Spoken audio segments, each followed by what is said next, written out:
Ya, assalamualaikum warahmatullahi wabarakatuh. Selamat malam teman-teman semuanya. Jumpa lagi sama saya Esa Karlim. Pada kesempatan malam ini kita akan membahas tema tentang SDM. Temanya adalah SDM adalah kunci. Kunci apa ya ini ya? Saya cari dulu. Dengan narasumber Mas Martian. Mas Mas Martian. Sebentar ya. Halo, assalamualaikum. Waalaikumsalam, Mas Mas S. Selamat malam, Mas Martian. Siap, Mas S. Nama panggilannya siapa, Bang?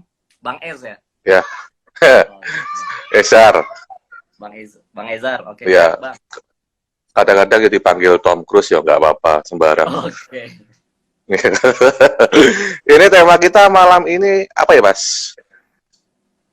SDM, Mas, Ya, SDM adalah adalah kunci bisnis bisnis kuliner bertahan di era pandemi. pandemi. Ya, Mas.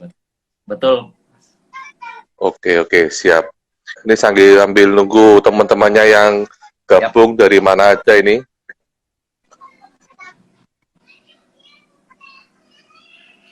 Bisa sampaikan di komentar dari mana aja teman-teman. Mas Martian domisili di mana ini? Di Bogor, Mas.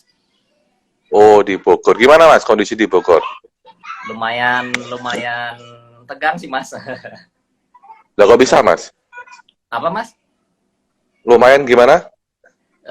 Karena COVID kan naik ya di Bogor gitu. Jadi ada, walaupun ya memang jumlahnya ya masih kecil lah dibanding jumlah penduduknya gitu, Mas. Ah, Tapi kalau secara umum sih orang sudah 50% sudah normal sih, maksudnya dia sudah keluar, tapi saya rasa sih masih sedikit gitu, Mas. Kan hari ini biasanya weekend tuh macetnya panjang ya, biasanya ya. ya. Orang-orang Jakarta ke Bogor, padat tuh macet. Sekarang agak berkurang sedikit lah gitu. 50% lah, baru 50%. Oh, gitu Mas ya. Iya. Ini ya ada yang hadir dari Jawa Barat, Subang hadir. Untuk mempersingkat waktu ini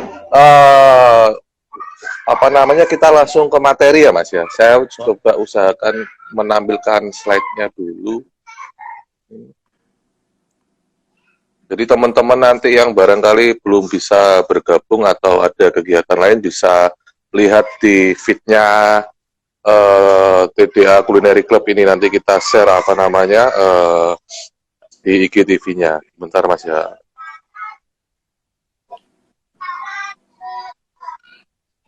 Mungkin pada lagi abis nada nyate kali, Mas, sekarang. Masih sibuk nyate. Sibuk malam mingguan Mas. Oh, malam mingguan ya? Ya. Gimana Mas? Kelihatan Mas? Kurang besar ya?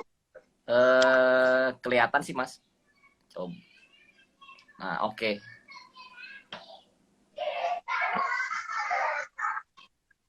Kalau saya zoom gini, di situ ya nge-zoom Mas? Iya, ngezoom, Mas. Ngezoom. Ini gimana Mas? Sekali lagi maling, Mas, coba di zoom, Mas. Oke. Stop, Mas. Oke. Cukup. Oke Mas Martian, silahkan langsung dimulai aja. Siap. Oke. Bismillahirrahmanirrahim. Oh mungkin bisa Waalaikumsalam warahmatullahi wabarakatuh. Sambil memperkenalkan diri Mas ya. Ya. Oke, langsung saja Mas, itu yang apa? File yang Who Am I, diklik Mas, dia di scroll ke dalam gitu. Ini ya. PDF ya. Berarti scroll ke bawah berarti. PDF apa Mas? Ya, ini ya. Oke. Jadi itu yang Bismillahirrahmanirrahim, saya ulangi Mas. Bismillahirrahmanirrahim. Assalamualaikum warahmatullahi wabarakatuh. Oke, terima kasih kepada Bang Ezar sama Mbak Syarifah ya, sama TDA Culinary Club yang sudah mengajak saya untuk sharing ya. Jadi alhamdulillah dapat kesempatan ini luar biasa untuk berbagi. berbagi, sharing pengalaman-pengalaman, kebanyakan sih pengalaman kegagalan saya, Mas. Jadi saya sudah mulai usaha kuliner gerobakan itu tahun 2010, Mas. Jadi sebelum mulai kuliner 2010 sebenarnya saya sudah mulai trading kuliner, Mas. Cuman yang resmi usaha itu saya mulai adalah tahun 2010. Waktu itu tahun 2010 saya usaha BFC, Mas. Best Fried Chicken. Jadi itu ada gerobakannya, itu ada gambar satu. Jadi saya waktu itu packing jam 1 dini hari ya. Jadi saya packing jam 1 dini hari untuk melayani pesanan 500 box fried chicken waktu itu. Jadi saya turun sendiri, saya beli makanan sendiri, saya masak sendiri sama tim ada, dan pesanan saya kirim sendiri gitu. Jadi saya mulai waktu itu dengan sendiri gitu, chief everything officer, dari mulai konsumen order, konsumen pesan, bikin nota, terus ngubungin follow up, terus ikut masak, ikut packing, sampai barang dikirim gitu. Jadi saya memulai dengan mengerjakan semuanya sendiri. Nah di situ ada tuh, jadi ada beberapa konsumen waktu itu dimulai 2010 sudah cukup buat saya ya. Waktu itu masih single, Mas, jadi pendapatan itu lumayan. Yang kanan itu sampai rame banget ya, 2010 sampai 2013. Setelah 2013 kekurangan ilmu saya, akhirnya usaha itu saya tutup dua-duanya, Mas, gitu. Jadi saya milih usaha catering di tahun 2014 seperti itu. Nah, di tahun 2014 saya bareng istri mencoba usaha catering, Mas. Nah, ini ada timnya ya waktu itu, dari saya ngerjain sendiri sampai ini banyak banget orangnya, saya lupa jumlahnya berapa. Jadi di tahun 2014 sampai 2017 adalah fase kedua gitu. Jadi fase di mana di 2017 saya mulai merekrut HR karena saya sudah kebingungan untuk handle begitu banyak orang gitu, Mas. Jadi intinya di 2014 sampai 2017 saya ngurus HR sendiri, operasi sendiri, terus marketing sales sendiri, finance dibantu sama istri. Oke, nah kenapa sih SDM itu paling penting? Karena di sini ada 5 pilar ya teman-teman sekalian. Jadi ada sebelah kiri atas itu ada marketing and sales, sebelah kanan atas itu ada finance, sebelah kiri bawah itu ada produksi dan R&D, dan sebelah kanan bawah itu ada operation. Jadi teman-teman 5 pilar bisnis ini intinya yang menjalankan adalah orang gitu. Jadi kalau teman-teman belajar marketing and sales aja, sales tinggi tapi nggak bisa menghandle orang, percuma gitu. Ketika teman-teman ditinggal sama marketing and sales yang jago, ya sudah selesai gitu. Terus teman-teman punya finance tapi nggak bisa ngajarin si finance ini untuk mengerti artinya efisiensi cost, menekan cost, juga percuma gitu. Jadi balik lagi ke human. Terus sama juga dengan produksi dari R&D gitu. Kalau teman-teman punya tim yang jago masak segala macam, terus keluar gimana gitu. Kalau teman-teman tidak membuat sistem human ini, bagaimana caranya usaha kita tetap berjalan gitu. Terus yang terakhir adalah operation. Teman-teman udah jago nyales, teman-teman udah jago buat bahan makanan, buat menu, teman-teman jago nge-killing cost, tapi teman-teman nggak bisa mendelivery barangnya, juga akan kacau gitu. Jadi semua pilar-pilar bisnis tadi yang 4 itu semua intinya ke human. Jadi kalau teman-teman bisa mengatur human, insya Allah bisnis teman-teman akan long lifetime ya. Seperti itu. Oke, Mas, lanjut. Oke, lanjut ke payroll ya. Jadi teman-teman, saya lihat beberapa teman-teman saya ini intinya di awal adalah kebingungan gitu. Bagaimana menentukan payroll gitu.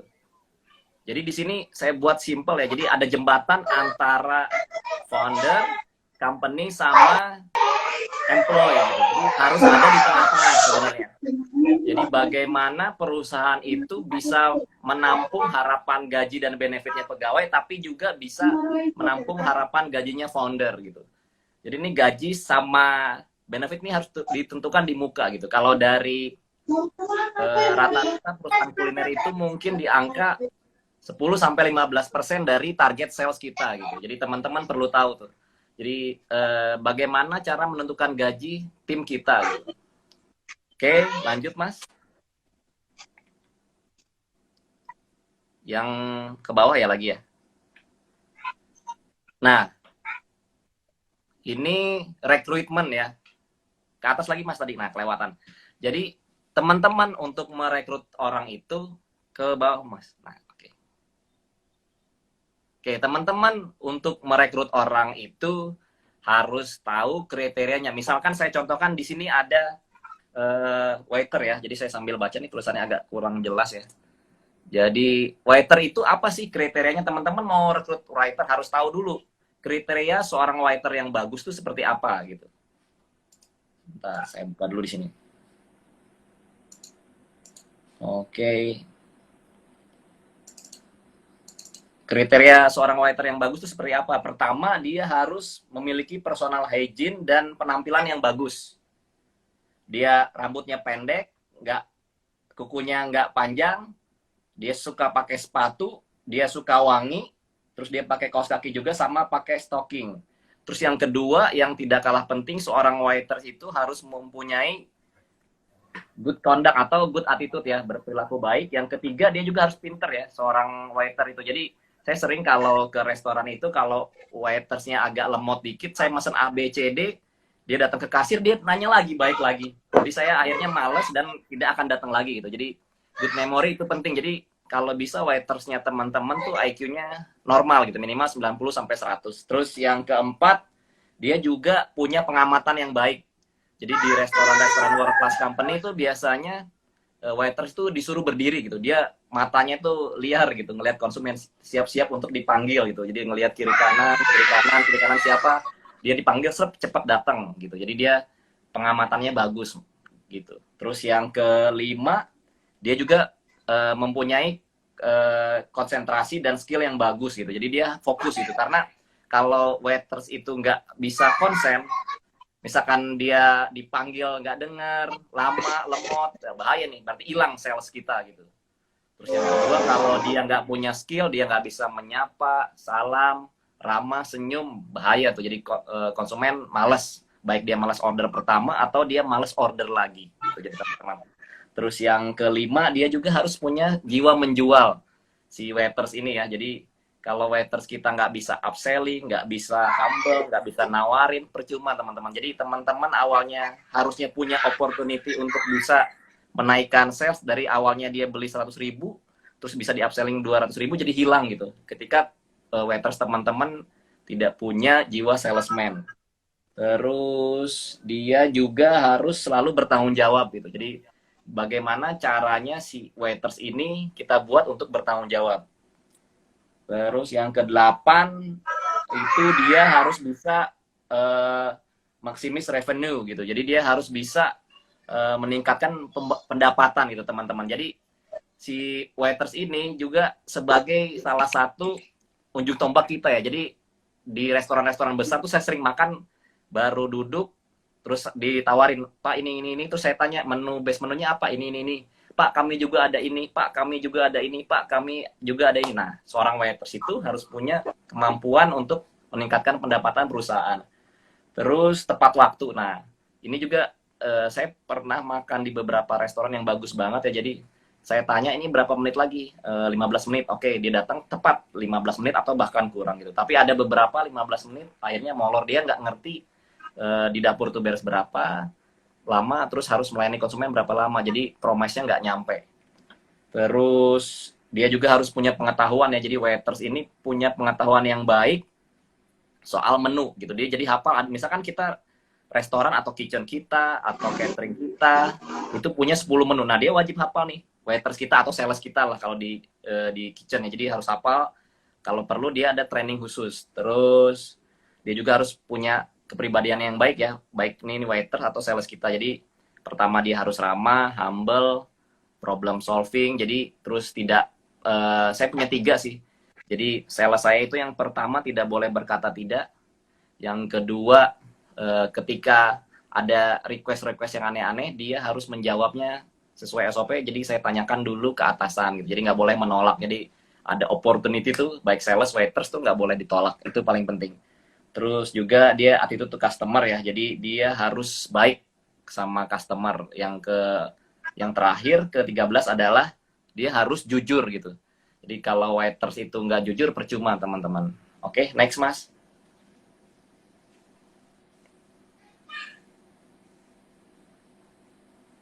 Wadah, ada Kang Yopi, oke. Waduh, dari Bengkulu nih. Siap Kang Yopi. Aduh, udah pakai maskernya keren.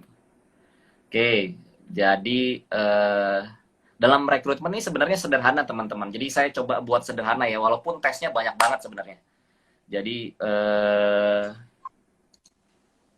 sebentar. Ada yang kelewat kayaknya Pak. Jadi ke atas dia. Ke atas dulu Pak. Nah, ke atas lagi tadi kelewat satu slide. Jadi sebelum rekrutmen tuh teman-teman harus perusahaannya itu baik nanti udah masih kecil atau besar, teman-teman wajib punya visi misi dan nilai budaya perusahaan. Jadi teman-teman ada nih. Jadi teman-teman di catering itu harus jelasin dulu nih. Teman nih, misalkan orang yang mau melamar, ini perusahaan teman-teman, ini founder ya. Jadi teman-teman harus punya visi misi nilai-nilai perusahaan gitu. Jadi kalau di perusahaan kami punya prinsip spiritual company. Jadi di perusahaan kami orang yang masuk ke kami itu harus siap sholat 5 waktu, harus siap kajian, terus harus siap karakternya itu ada 5B. Yang pertama bertakwa tadi, dia harus bisa sholat 5 waktu, harus siap. Kalau di kami kalau nggak sholat sekali ketahuan atasannya SP1, dia 3 kali SP3 ya sudah gitu. Terus yang kedua dia harus bisa berpikir positif teman-teman. Jadi kalau di kami ada namanya tes pertanyaan gitu. Jadi ini orang pikir positif atau tidak, dilihat FB-nya. Kalau ternyata dia di FB-nya ngeluh, terus ngomong apa yang negatif, kampret cebong tuh biasanya di delete gitu, karena HRD kami nyusup gitu ke sana gitu. Terus yang ketiga adalah berani menerima tantangan. Nah ini lumayan nih di kategori yang ketiga ini. Jarang banget orang yang mau berani menerima tantangan. Terus yang keempat dia berintegritas alias amanah ya. Jadi misalkan di kitchen tuh dia disuruh motong roti 10 bagian jam 6. Nah, dia harus melakukannya gitu. Jadi dia melakukannya bukan jam 7 gitu. Jadi kalau integritas tuh artinya dia motong roti 10 potong jam 6 dilakukan, bukan jam 7 ya. Terus yang terakhir itu berjiwa melayani. Jadi dia harus punya service oriented. Jadi baik melayani kepada timnya, kepada bawahannya atau kepada atasannya, terus juga kepada konsumennya. Oke, next Mas. Ini kok ada yang komentar suaranya kecil. Yang siapa itu? Mas Martian. Oke. Coba Mas. Mas, suaranya besar nggak Mas? Dari suara saya jelas nggak? Kalau saya sih jelas. Mungkin dia. Ini kalau saya jelas. Mungkin si Mbak suka aja coba. Iya. Oke, lanjut Mas, silakan. Oke. Sambil mungkin agak kenceng kalau ngomong. Oke. Oke Mas, tadi sampai deskripsi, terus uji dan tes Mas. Nah dia, ini sebenarnya simpel ya tadi teman-teman. Kriteria ada beberapa, jadi kalau waiters itu kan pertama dia harus punya personal hygiene dan penampilan yang baik. Nah ini nih ada berdua laki-laki, ini adalah contoh waiters yang bagus gitu. Nah cara uji dan tesnya, kalau dia siap berpenampilan ini bagaimana? Nah teman-teman pas datang interview kelihatan nih, antara yang checklist tuh sebelah kiri klimis, rapi, artinya dia terbiasa rapi. Sebelah yang kanan tuh rambutnya kayak Oasis, terus rambutnya ke bawah, pakaiannya lecek, jadi dia ini nggak siap nih. Jadi pas mau datang tuh udah langsung dieliminir tuh sama HRD kami tuh, ketika dia penampilannya nggak sesuai gitu. Oke Mas, naik ke atas lagi. Terus juga nanti ketahuan ke atas Mas. Terus oke ini. Nah, di sini kan ada ketahuan ya. Jadi sebenarnya tes misalkan waiters seperti ini, terus juga sama gitu. Dari penampilan udah kelihatan nih sebenarnya nih orang yang kita seleksi layak nggak sih jadi waiters kita. Kalau dari penampilan yang dibawa kelihatan nih. Pas datang interview, HRD baru lihat aja udah ketahuan gitu. Atau teman-teman sebagai owner tahu nih orang layak nggak sih jadi waiters, urakan, rapi, oh enggak gitu. Seperti itu gitu. Terus ada lagi Mas? Di slide selanjutnya. Nah ini dia. Nah biasanya seorang waiters atau sales itu harus punya jiwa influence teman-teman. Jadi teman-teman atau Bang S mungkin sudah familiar dengan DSC test ya. Jadi ketika kita ngerekrut sales atau namanya waiter, jelas dia harus influence, artinya dia bisa berkomunikasi dengan baik, bisa mengajak konsumen untuk upselling, bisa ramah konsumen. Jangan ngerekrut yang steadiness alias dia pragmatis ya, atau dia cuek segala macam. Nah itu teman-teman melakukan kesalahan yang sama. Jadi DSC ini standar yang sangat bagus ya. Ini sudah dipakai dari level paling bawah, level gerobakan sampai level korporat nih dipakai. Jadi saya sudah riset bahwa DSC ini memang salah satu tools yang paling gampang, paling mudah, dan teman-teman harus bisa nih. Banyak kok, banyak di YouTube, Google, teman-teman pelajari sendiri aja. Kalau saya kasih di sini lama gitu, jadi banyak. Baik yang itu dari sederhana ada, baik yang level asesmennya bertingkat pun ada, tapi semuanya rata-rata perusahaan pakai DSC. Terus yang kedua nih, paling penting nih, jadi namanya IQ ya teman-teman. Jadi kalau bisa teman-teman punya ada tes IQ. Saya diajarin ini waktu itu di Pak Teguh Wiyobawanto Mas, waktu ada workshop. Jadi saya dapat DSC, tes IQ ini penting. Jadi kalau teman-teman wajib mempunyai IQ. Kenapa gitu? Karena kalau tim teman-teman itu lemot, bahaya tuh.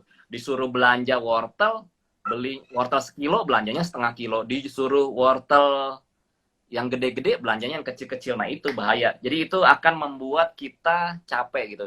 Dia sudah kita bayar, tapi dia malah membuat kita mengerjakan pekerjaannya kembali gitu. Jadi teman-teman minimal harus tes fisik, dilihat nih orang capable atau enggak di posisinya, terus DSC tes dan IQ. Jadi nggak usah banyak-banyak teman-teman. Jadi teman-teman yang masih merintis juga bisa memakai ini gitu untuk level standar. Kalau nanti untuk sudah bertingkat mungkin ada MBTI, terus ada PAPI test, warteg test, dan lain-lain seperti itu.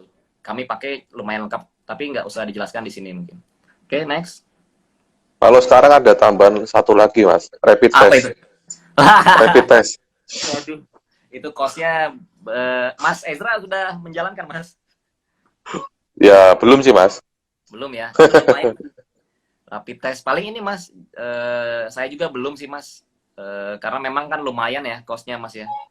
Paling Iya. 300.000, 150.000 sih. Lumayan sih itu. Iya. High cost. Tapi caranya memang itu yang paling ideal sih Mas, rapid test sih sebenarnya. Ya, ini lanjutnya training ini, Mas ya. Lanjutnya betul Mas, training dia. Loh, kok hilang lagi. Training 1 sampai 3 bulan.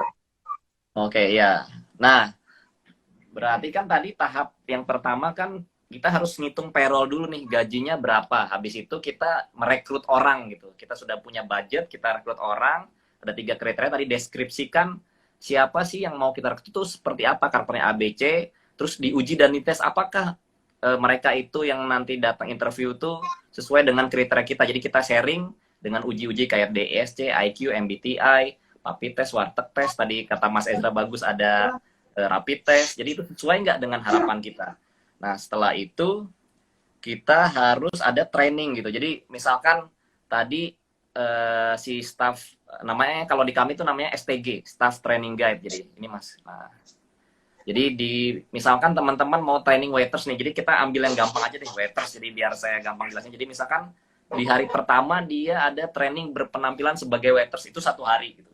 Jadi teman-teman harus membuat modul 1 hari. Terus yang kedua training attitude. Nah ini lumayan nih, jadi ini termasuk yang paling menantang ya. Jadi bagaimana mengubah attitude, mengubah pola pikir, dan mengubah sudut pandang gitu. Jadi ini memang butuh waktu 2 hari diajarkan, kami diajarkan 7 habit, terus diajarkan cara berpikir positif bagaimana, cara bridging gimana, cara briefing di pagi hari, ngulang kata-kata positif gimana. Terus yang ketiga, training ingatan gitu. Jadi ini penting nih, jadi dia harus punya memori yang baik gitu. Jadi dia dikasih studi kasus, nyatet, dengar kita ngomong, dia dengarkan, dia catat tuh, bener nggak tuh, terus disampaikan ulang gitu.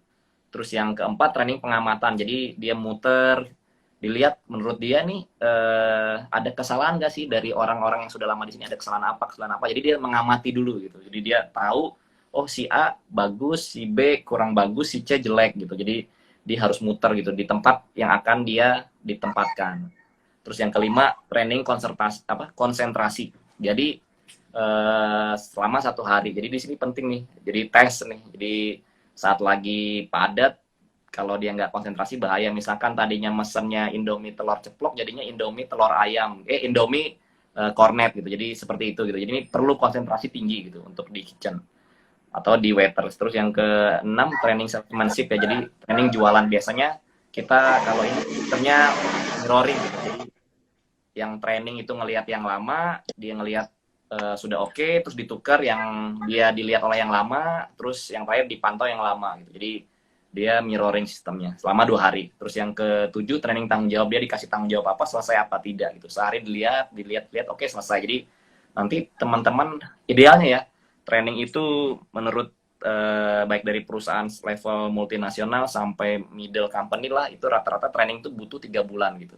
Tapi kalau itu bisa di shortcut dari 1 bulan atau 1 minggu dengan teman-teman dapat yang sudah jadi gitu. Jadi nggak perlu, jadi ibaratnya tinggal memoles bukan memahat gitu. Jadi ada beberapa gitu. Jadi teman-teman bisa pilih mau yang moles atau yang memahat nih. Jadi di TDA banyak sih karakternya, yang memahat banyak, yang memoles banyak gitu. Jadi tergantung teman-teman. Kalau memoles tuh enak, cuman ya salary-nya di atas yang memahat tadi gitu. Jadi kalau memahat tuh misalkan fresh graduate segala macam, teman-teman bisa dengan salary yang di bawah yang sudah pengalaman. Tapi enaknya yang pengalaman itu cepat, jadi dia menghabiskan waktu training yang lebih cepat dibanding yang tidak berpengalaman gitu. Jadi ada untung rugi, ada plus minus. Cuman intinya balik lagi sama gitu. Kalau saya tipikal, kalau sekarang sih, dulu mungkin saya memahat ya, karena memang kalau merintis bisnis itu lumayan cost-nya kalau langsung jadi gitu. Tapi ketika sudah mulai naik ya kita sebaiknya nyari yang sudah jadi gitu. Tapi kalau nggak ada ya apa boleh buat, teman-teman harus ambil itu gitu kesempatan, daripada teman-teman masih yang menjalani sendiri dan bisnisnya nggak running kemana-mana ya, teman-teman harus berani menerima tantangan gitu. Oke, next Mas. Lanjut ke ini ya, apa nih? Ambil buka juga nih.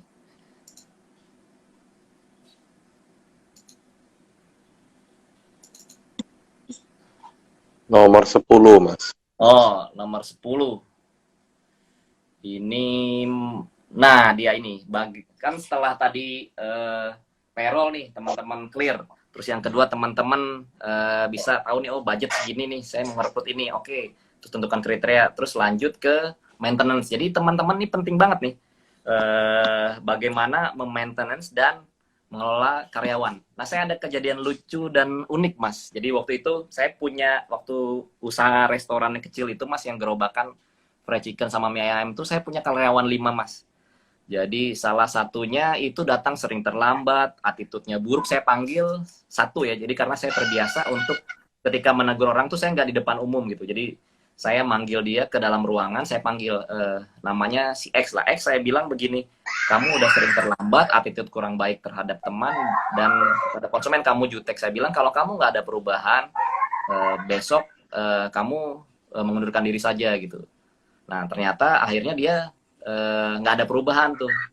Ternyata dia nggak pernah masuk, tiba-tiba karyawan saya 5, yang satu ini tadi, dia ngajak ke 4 karyawan untuk resign, Mas, dalam 1 hari gitu. Itu waktu merintis bisnisnya, tiba-tiba akhirnya berempat nih resign gitu, Mas. Sisa satu gitu. Jadi waktu itu alhamdulillah ternyata masih ada sisa. Allah sisakan 1 orang yang bertahan cukup lama bersama saya. Alhamdulillah dengan 1 orang pun restoran jalan, karena saya sudah terbiasa handle purchasingnya, finance, jadi saya balik lagi ke dapur gitu. Jadi di situ teman-teman luar biasa, karena waktu itu kita nggak ada namanya konseling dan coaching 1 bulan sekali gitu. Jadi setelah saya simpulkan dari mulai usaha kecil sampai besar itu ternyata perlu teman-teman minimal ada waktu 1 hari, baik itu 2 jam 3 jam, 1 orang itu perlu konseling dan coaching gitu. Jadi mereka harus mengungkapkan apa yang ada di dalam pikiran mereka, di hati mereka maunya apa gitu, harus didengarkan gitu. Jadi ini penting nih teman-teman.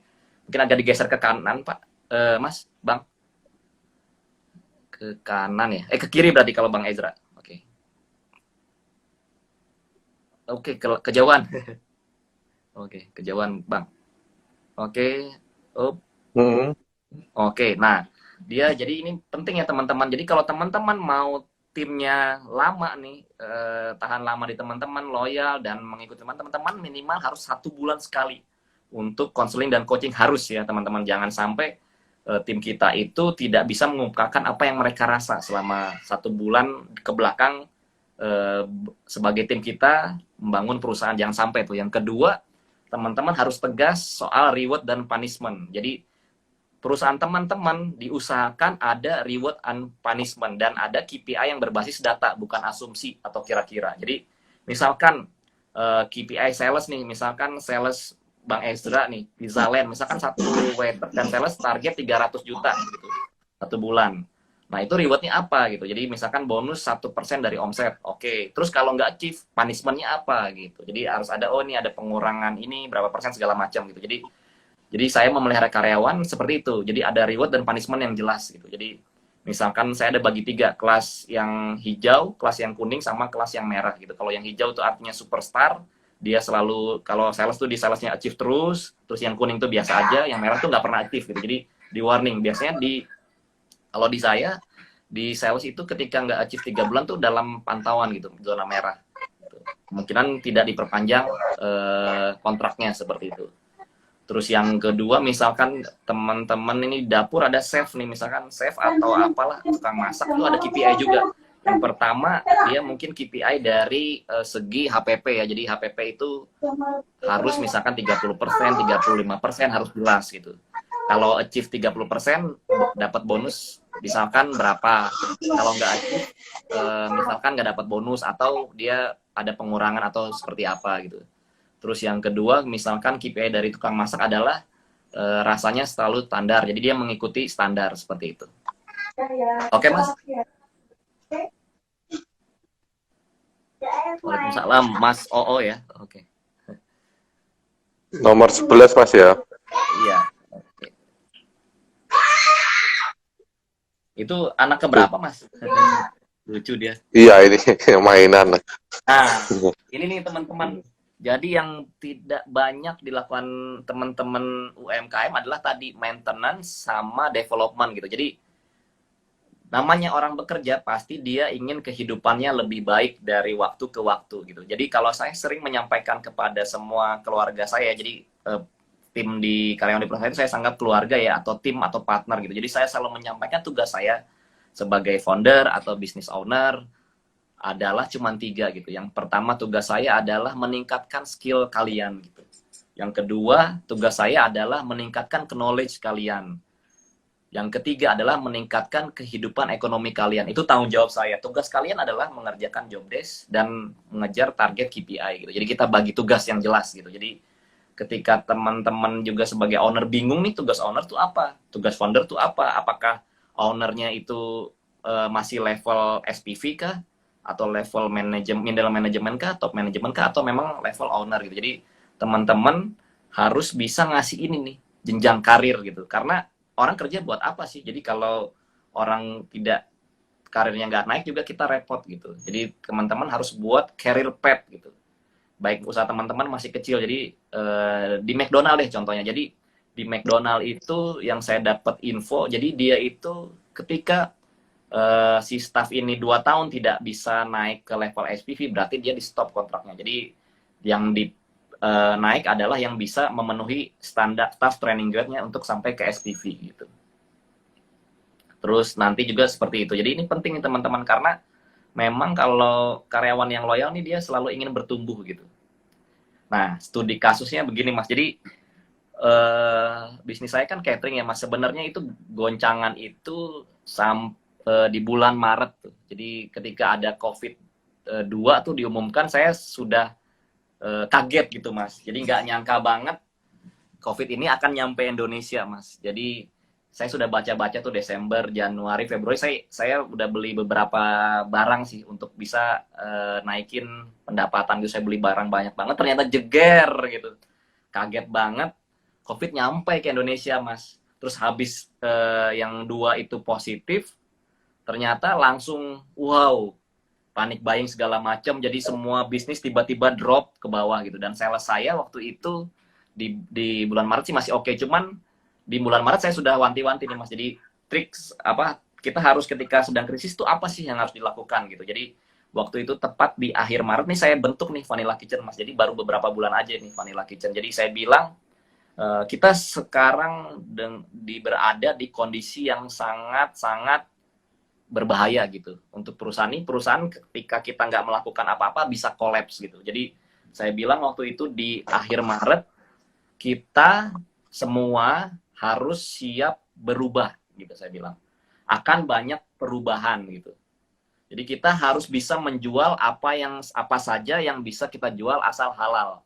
Seperti itu. Jadi kita harus jualan gitu. Semua dari level office boy, marketing, finance semua harus bisa menjual gitu. Jadi saya bilang seperti itu. Jadi untuk teman-teman yang tidak bisa berubah, menerima tantangan baru, tidak bisa berubah dengan kondisi yang baru, ya mohon maaf gitu. Jadi perusahaan tidak bisa mempertahankan. Jadi kita harus sama-sama untuk mengatasi krisis ini, kita lalui bersama gitu. Jadi itu tepat di akhir Maret saya bilang seperti itu, dan muncullah bisnis Vanilla Kitchen ini. Alhamdulillah di bulan April sih memang omsetnya 20%, Mas.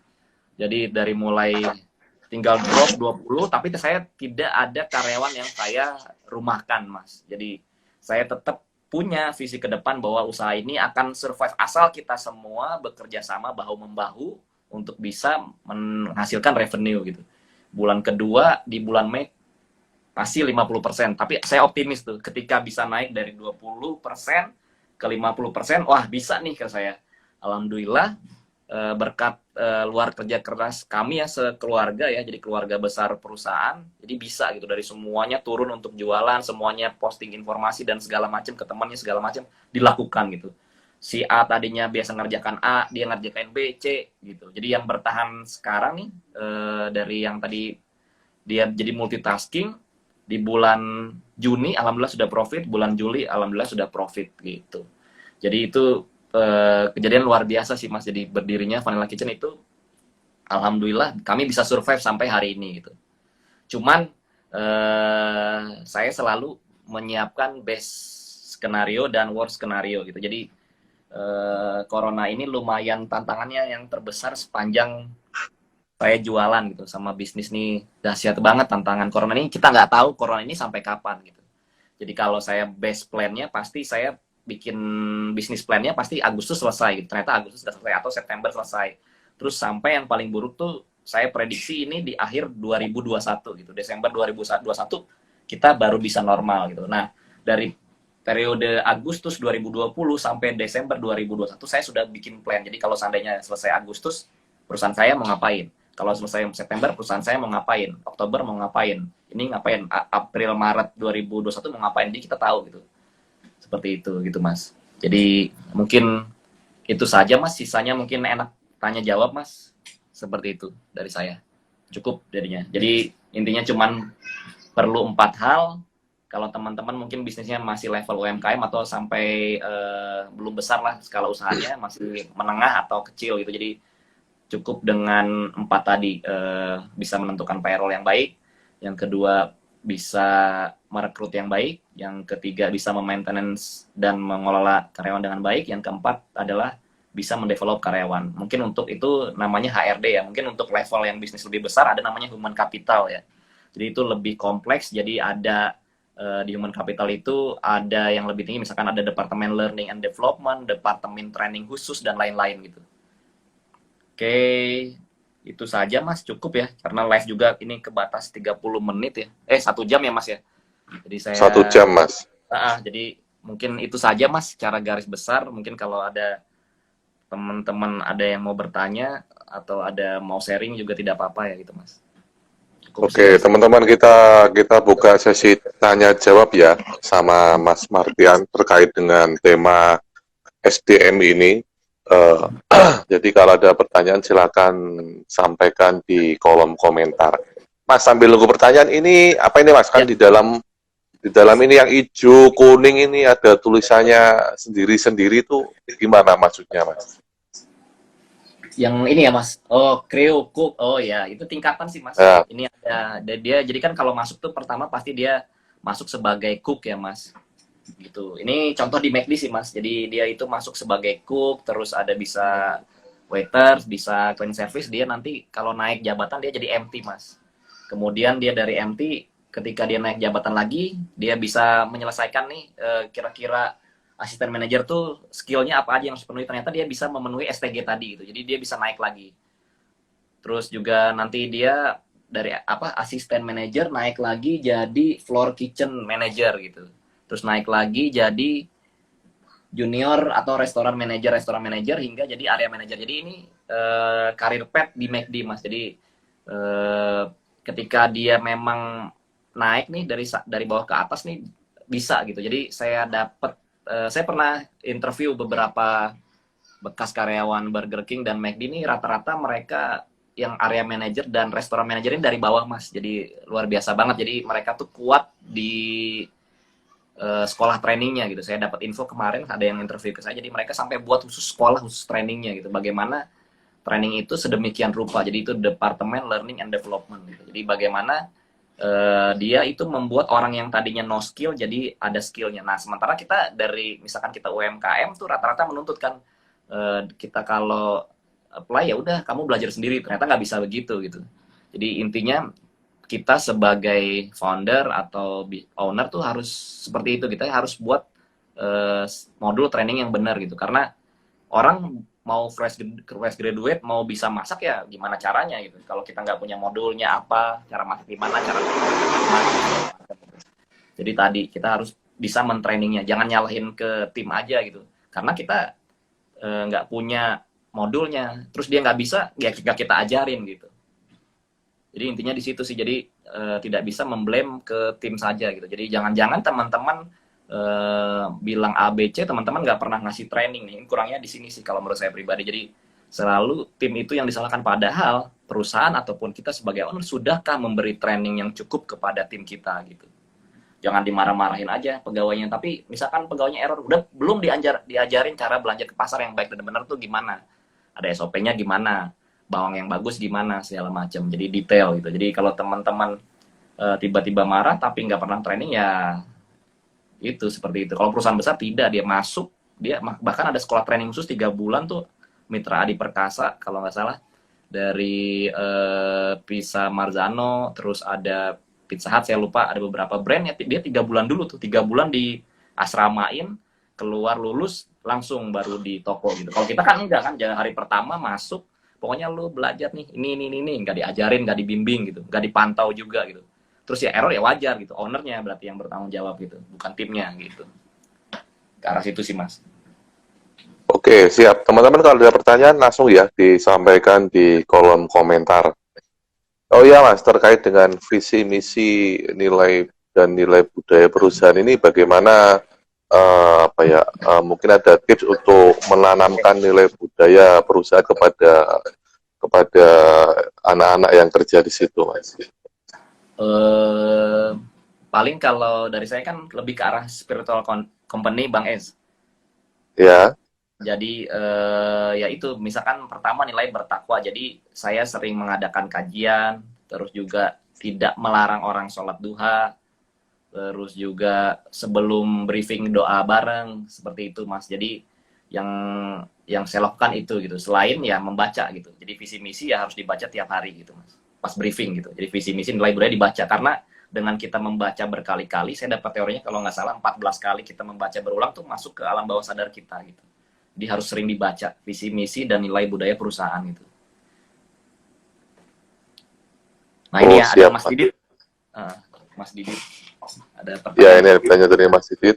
Untuk level usaha yang masih kecil, misal karyawan cuma 3 orang, bagaimana menyusun jenjang karirnya?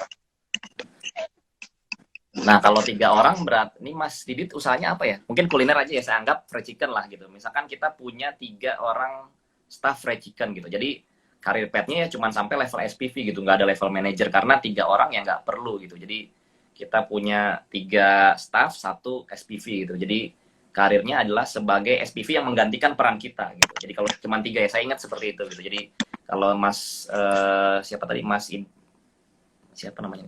Mas Didit punya karyawan 3, misalkan usahanya fried chicken ya seperti itu Mas. Jadi Mas kan berarti sebagai atasannya saya anggap level SPV lah, karena mungkin staffnya 1 tukang belanja, 1 tukang masak, 1 finance lah, atau 3-tiganya merangkap 3-tiganya gitu. Jadi yang naik karir path ya cuman bisa sampai level SPV dulu gitu, karena belum kompleks usahanya. Jadi nggak semua model usaha itu harus ada manajer segala macam. Tapi kalau untuk khusus usaha yang boot tadi fried chicken mungkin sampai level SPV aja. Jadi 1 orang mengawasi semua proses dari awal konsumen beli sampai barang kita kirim ke konsumen gitu.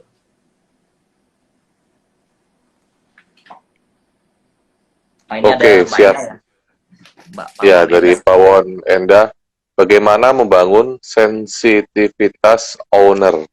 Oke, ini pertanyaan yang bagus banget ya, Mbak Enda. Jadi saya juga masih belajar ya untuk sensitif. Nah, caranya adalah tadi gitu. Jadi saya pernah dapat studi kasus, saya lupa itu Amazon atau Microsoft atau Apple.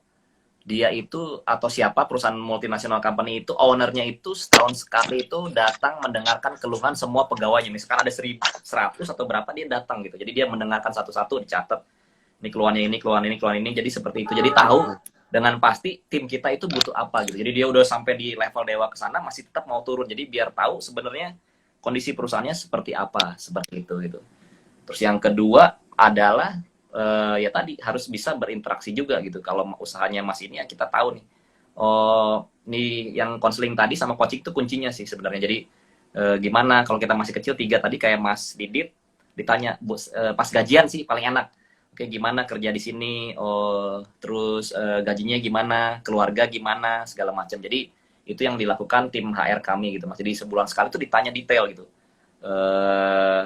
Kenapa gitu. Dulu waktu saya masih mungkin di bawah puluhan ya, jadi saya tanya tuh, ini gimana, keluarga gimana, ini gimana, oh saya tahu nih kondisi kondisi keluarganya, terus kondisi pribadinya, kendalanya apa di perusahaan. Nah, seperti itu gitu. Jadi harus bisa ngasih waktu, kalau maksudnya mulai dari kecil ya, maksudnya dengan 3 orang tuh harus bisa, teman-teman harus bisa konseling dan coaching sebulan sekali minimal. Jadi 4 mata ya, seperti itu. Jadi harus disediakan waktu seperti itu. Jadi nanti teman-teman akan punya rasa sensitif gitu. Jadi oh ternyata jangan-jangan saya nggak ngasih training nih, saya marah-marah, jangan-jangan saya yang salah gitu. Jadi suruh belanja ke pasar salah, jangan-jangan saya nih, saya nggak ngasih instruksi belinya yang benar, terus ngasih tahu kelapa yang matang gimana, wortel yang matang gimana, saya yang salah gitu. Seperti itu sih kalau dari saya, Mas.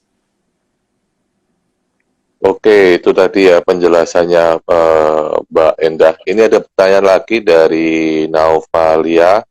Lebih baik memilih SDM yang magang, misalkan anak kampus dengan gaji rendah, atau SDM yang benar-benar uh, fokus pada pekerjaannya.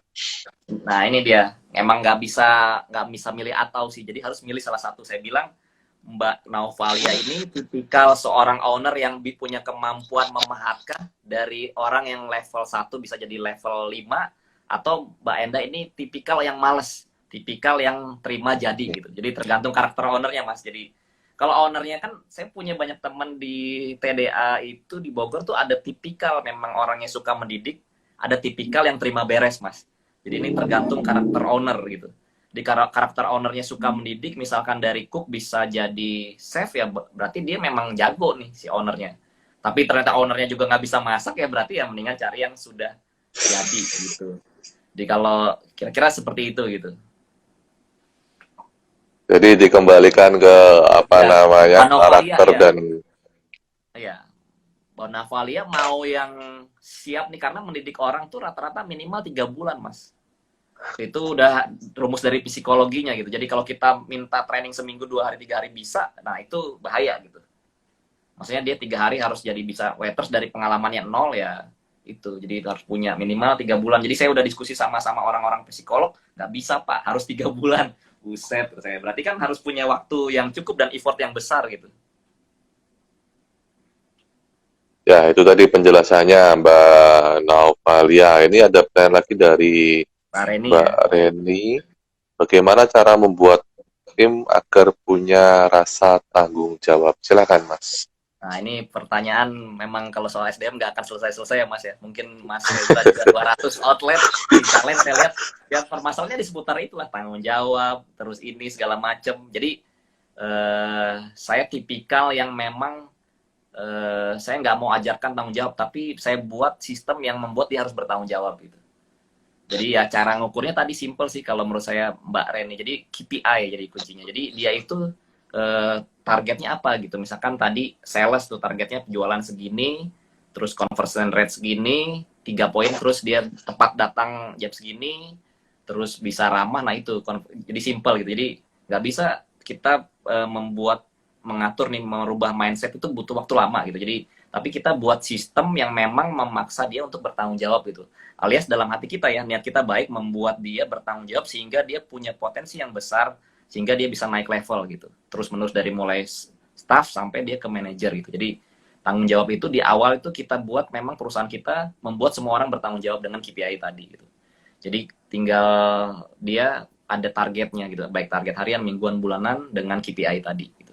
Jadi kalau membuat tiba-tiba karakter langsung tanggung jawab, awalnya dia nggak bertanggung jawab, nah itu PR gitu. Merubah mindset tuh butuh waktu yang lumayan lama gitu. Tapi ketika sistem kita sudah bagus, perusahaannya cepet dengan kasih rule-rule yang jelas sama KPI yang jelas seperti itu. Ya, itu tadi Mbak Reni penjelasan dari Mas Martian. Ini terkait dengan SDM yang jenengan kan lebih religius ya. Ya. Itu gimana Mas? Yang jenengan tadi sampaikan ada diajak kajian segala macam itu pernah ada kejadian yang mungkin anaknya nggak mau atau bagaimana, kemudian jenengan menyampaikannya di awal atau bagaimana? Oke, jadi kalau kajian sih saya menyampaikannya wajib sih Mas, jadi ada absensi sih. Jadi kalau nggak ikut kajian ya sama kayak nggak kelas tadi Mas, SP1 sih Mas, kalau saya pribadi seperti itu. Jadi kan karena bagi saya gini sih, jadi prinsip saya simpel sih Mas, sederhana. Ketika dia berani nggak sholat dan nggak ikut kajian, dia sama Allah aja berani Mas, apalagi cuman peraturan perusahaan gitu Mas. Jadi saya sudut pandangnya seperti itu gitu. Jadi ketika dia berani nggak sholat, dia akan berani nyuri Mas gitu. Ketika dia berani nggak ngaji, dia akan berani melakukan tindakan kejahatan gitu. Jadi mendingan kalau yang nggak sholat, mendingan kalian tidak ada gitu. Jadi kan dari awal kan kalian sudah disortir bahwa kalian tahu bahwa kalian harus sholat 5 waktu, ikut kajian. Ketika dia nggak bisa, bandel, dipanggil sih Mas sama HR. Nih gimana kamu nih, peraturan begini sanggup nggak nih gitu. Kalau nggak sanggup ya silakan gitu, cari yang lain gitu. Seperti itu. Jadi memang saya sudah border di depan gitu. Jadi ini harus jelas nih, masuk kriterianya harus rajin sholat, berani menerima tantangan. Jadi nilai-nilai budaya itu saya kasih HRD itu di depan gitu. Jadi ketika kalian nggak merasa nggak bisa nih, kalian jangan join sama perusahaan saya gitu Mas. Jadi saya di depan saklek gitu. Jadi memang sortir orang tuh harus seperti itu gitu. Oke, Mas Martian siap. Ini waktunya tersisa 5 menit, Mas Martian, untuk pertanyaan.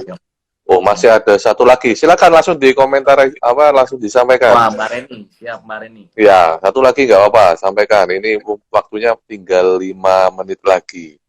Iya, terbatas alhamdulillah lagi. Iya, ini kan durasinya untuk live IG itu maksimal 1 jam teman-teman ya.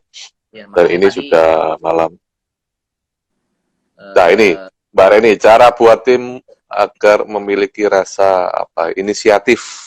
Mbak Reni, ini pertanyaannya world class pertanyaan Mas, maksudnya dari tadi bertanggung jawab inisiatif ini. Nah, Mbak Reni tadi seperti yang saya bilang, changing mindset tuh memang tantangan terbesar perusahaan di situ gitu. Kalau changing habit ya bisa dirubah dengan peraturan, tapi kalau changing mindset itu butuh waktu gitu. Nah, caranya sama sih Mas. Jadi dia pertama harus bisa menyusun jadwal sendiri Bu Reni ya. Jadi dia daily itu mau ngapain tuh. Misalkan dia di jam 8 sampai jam 5 dia tulis. Misalkan jam 8 sampai jam 9, jam 9 sampai jam 10, jam 10 sampai jam 11 dia ngapain. Terus setelah dia bisa buat 1 hari, dia buat 2 hari, dia buat 3 hari, dia ber4 hari, 5 hari, bahkan sebulan gitu. Nah, dari situ orang akan mempunyai rasa inisiatif karena dia mulai berpikir untuk memikir 2 hari ke depan ngapain ya saya, 3 hari ke depan ngapain ya saya, 4 hari ke depan ngapain saya, seminggu ke depan ngapain saya gitu. Jadi seperti itu caranya gitu. Jadi kalau di situ otaknya tuh akan berpikir gitu. Jadi memang human itu memang tidak terbiasa dengan sesuatu yang baru gitu. Jadi perlu kita bongkar pola pikirnya gitu. Jadi dia harus dikasih untuk berpikir terus gitu. Sehari ngapain udah bisa, 2 hari dia harus bikin jadwal 2 hari. 3 hari ke depan ngapain, 4 hari sampai 7 hari gitu. Kalau level staff gitu. Tapi kalau level manajemen, dia harus bisa sebulan tuh, dia tahu nih planning, misalkan dia mau ngapain nih sebulan. Terus kalau level CEO, setahun dia harus bisa bikin planning. Seperti itu sih. Jadi ketika orang sudah bisa bikin plan, dia otomatis akan inisiatif gitu. Oke, Mas Martian, ini kita bisa tutup dulu ya, karena ini sudah hampir 1 jam. Tapi lanjut sebentar ya Mas ya. Bisa minta waktunya 10 menit aja untuk closing statement dan menjawab 1-2 pertanyaan ini yang masih ada ini. Siap Mas, siap Bang Es. Demi Oke, Mas. oke. Ini kita close dulu ya teman-teman. Tapi langsung live lagi habis ini. Jadi jangan kemana-mana. Kalau ada pertanyaan, siapin. Habis ini langsung live lagi. Oke? Sebentar Mas ya. Ya, Tuh.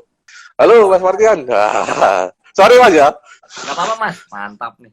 Nah, bentar ya. Ini ada pertanyaan tadi menyambung dari Mas Didit. Iya, Pertanyaannya baik. begini.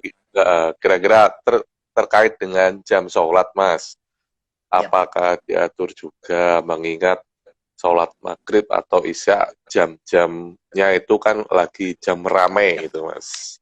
Ya, memang harus diatur sih Mas. Jadi kita itu tes dulu sih sebenarnya kan. Jadi kita nggak tahu nih kalau awalnya nggak pernah sholat nih tim kita nih bahaya nih sebenarnya ownernya. Jadi memang itu by trial error sih Mas. Jadi sebenarnya berapa sih tim sih yang sanggup misalkan kita ada restoran ada cook waiters mungkin setengah-setengah atau sepertiga dibagi 3 gelombang seperti itu Mas.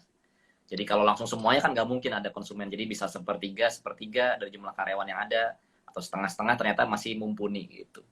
Jadi nggak kalau nggak dijadwalin nggak bisa sih memang harus dijadwalkan gitu. Jadi saat saat lagi loadnya banyak ya harus dijadwalkan seperti itu. Tapi wajib. Jadi saya punya salah satu mentor saya tuh dia malah absensi sholat tuh ditaruh di masjid Mas. Jadi pegawainya itu ada fingerprintnya di masjid itu. Jadi itu keren sih saya pengen tiru Mas. Jadi karena memang kan kalau muslim laki-laki wajib ke masjid ya. Karena pegawai saya banyak laki-laki gitu. Jadi saya pengen tiru sih sebenarnya gitu ya karena ya dia jalan lah gitu seperti itu karena laki-laki di masjid gitu jadi oke gitu sih kalau menurut saya Mas jadi harus digilir sebenarnya kalau sholat Jumat tuh biasanya pegawai perempuan untung saya ada perempuan Mas jadi semua ruangan kan ditinggalin tuh termasuk security Jumatan jadi perempuan tuh yang jadi orang-orang finance Mas jadi dia jaga gedung gitu jadinya seperti itu.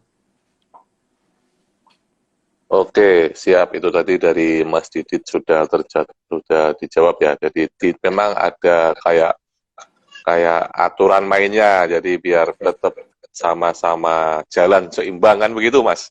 Betul Mas Mbak Es. Oke, oke. Oke Mas, kayaknya ini kita sudah malam ada Siap. closing statement. Silahkan Mas Martian. Oke, Mas. Sebenarnya kalau saya pribadi sih, Mas, kalau jualan saya udah cukup lama ya. Jadi saya dari kecil sudah datang dari keluarga yang memang eh, kurang lah gitu. Jadi alhamdulillah saya bisa dari SD saya sudah jualan, Mas. Jadi SD jualan, terus SMP, SMA saya jualan gitu. Nah, mulai bisnis ini saya sebut bisnis ya karena saya anggap dari SD, SMP, SMA itu saya jualan gitu, pedagang lah. Tapi bisnis tuh saya mulai di semester 1 kuliah tahun 2004 waktu itu.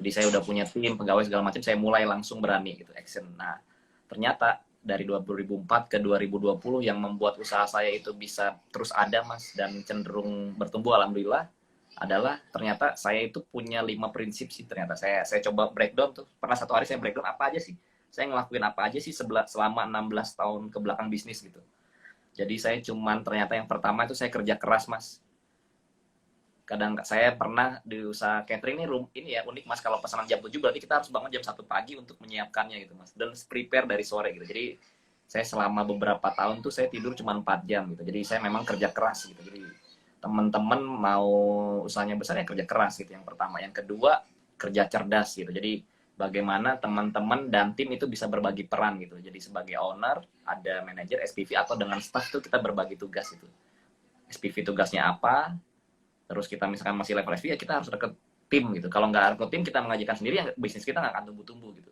kecuali kalau kita usahanya trading ya misalkan proyek pemerintah ya lempar barang sana sini gampang gitu tapi kalau teman-teman bisnis kuliner ya harus bertumbuh gitu harus mulai berani mendelegasikan merekrut orang gitu terus yang ketiga kita harus kerja ikhlas gitu jadi kalau saya pribadi waktu SMA saya plannya adalah memang saya ingin membuka lapangan pekerjaan gitu sesimpel itu mas saya usaha terus yang terakhir ketika udah mulai dewasa kuliah saya rubah jadi saya usaha ini adalah semoga bisa menjadi jalan saya untuk masuk ke mendapat keridhaan Allah mas dengan usaha membantu orang terus membuat orang tadinya nggak sholat jadi sholat membuat orang tadinya nggak ngaji jadi bisa ngaji dengan masuk ke perusahaan saya seperti itu 3 tadi kerja keras kerja cerdas kerja ikhlas dikali 2 gitu ibadah sama doa gitu jadi posisinya sama tuh antara kerja keras kerja cerdas kerja ikhlas sama ibadah dan doa itu saja sih mas dari saya. Oke. Terima kasih.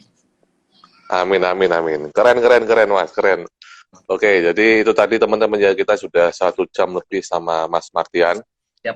Mas Martian, saya mewakili teman-teman dari TDA Culinary Club mengucapkan terima kasih banyak sudah berkenan berbagi ilmu. Siap Bang Semoga Es. menjadi ilmu Bersemangat yang nih. bermanfaat buat teman-teman semuanya. Siap Bang Es. Oke, Mas Martian, terima kasih banyak. Siap, semoga Assalamualaikum bisa ketemu warahmatullahi wabarakatuh. offline Bang Es. Oke. Siap. Yuk, Siap. yuk. Assalamualaikum, Waalaikumsalam Bang Mas. Es. Waalaikumsalam Bang Es.